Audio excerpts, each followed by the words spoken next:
হঠাৎ পুলিশ এসে আপনার ব্যাগ চেক করলো এবং আপনার কাছে থাকা ব্যাগ থেকে যে কোনো ধরনের মাদকদ্রব্য যদি পুলিশ পায় তাহলে আপনি প্রথম অভিযুক্ত।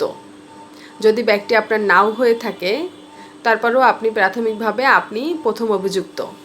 তো সেই ক্ষেত্রে পুলিশ যদি আপনাদেরকে অ্যারেস্ট করে সেক্ষেত্রে আপনাদের শাস্তি কী হতে পারে এবং আপনাদের করণীয়টা কী সেটা নিয়ে আজকে বলছি। বিশেষ করে যুব সমাজের আমাদের যে বড় ভাই ছোট ভাই আছেন যারা, বিশেষ করে যুব সমাজ নষ্ট হয়ে যাচ্ছে মাদকদ্রব্যের কারণে, তো তাদের উদ্দেশ্যে আজকে আমার এই ভিডিওটা করা।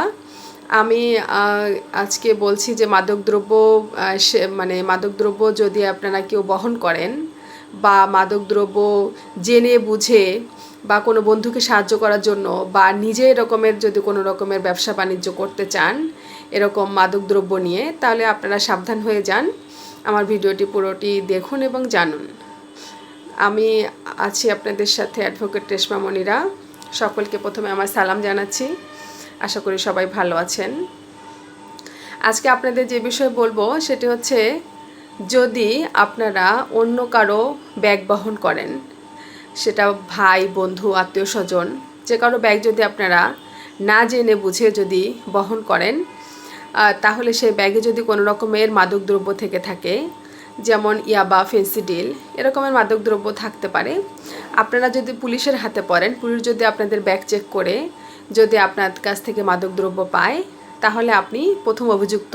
যদি ব্যাগটি আপনার নাও হয়ে থাকে তবুও আপনি যতক্ষণ না পর্যন্ত আদালতে নিজেকে প্রমাণ করতে পারছেন যে এই ব্যাগটি আপনার না, ততক্ষণ পর্যন্ত আপনি অভিযুক্ত এবং আপনাকে অবশ্যই আপনাকে চেষ্টা করতে হবে যে আপনার ব্যাগটি আপনার না হলে অবশ্যই আপনি প্রমাণ করতে হবে আপনাকে যে ব্যাগটি আপনার না। বিভিন্ন মাধ্যমে প্রমাণ করতে পারবেন। সেটা সিসিটিভি ফুটেজ হতে পারে, যে কোনো কল রেকর্ড ভিডিও বা আশেপাশে উপস্থিত কোনো সাক্ষীর মাধ্যমে আপনারা প্রমাণ করতে পারবেন, তবে খুবই ডিফিকাল্ট। আর যদি প্রমাণ করতে না পারেন তাহলে অবশ্যই আপনাকে শাস্তি গ্রহণ করতে হবে। আর এটার জন্য শাস্তি হচ্ছে, আপনার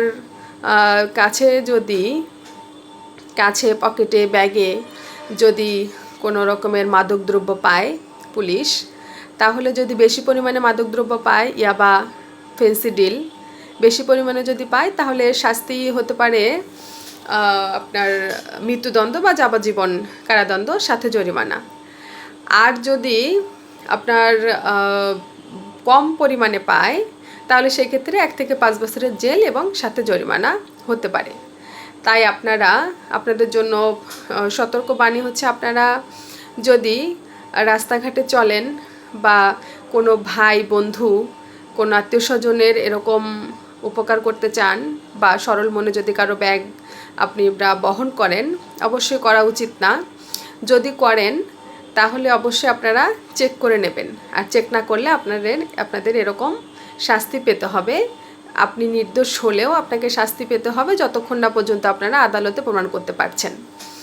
আর এরকম বিপদের সম্মুখীন যদি আপনারা হন কখনো, তাহলে আপনাদের জন্য করণীয় হচ্ছে, আপনারা খুব দ্রুত অ্যারেস্ট হওয়ার সাথে সাথে দ্রুত আপনারা আইনজীবীর সাথে যোগাযোগ করবেন এবং ব্যাগটি যদি আপনার না হয়ে থাকে তাহলে সে ব্যাগের এগেনস্টে আপনার যে না ব্যাগটা, সে ব্যাগের এগেনস্টে অবশ্যই আপনাকে প্রমাণ করতে হবে যে ব্যাগটি আপনার না, মাদকদ্রব্য আপনার নয়। সেটা প্রমাণ করতে পারেন যে কোনো ভিডিওর মাধ্যমে, সিসিটিভি ফুটেজ থাকতে পারে, উপস্থিত সাক্ষীর মাধ্যমে আপনারা প্রমাণ করতে পারবেন যে প্রমাণ করতে হবে যে এটি ব্যাগটি আপনার না, তাহলে আপনারা এই শাস্তি থেকে মুক্তি পেতে পারেন।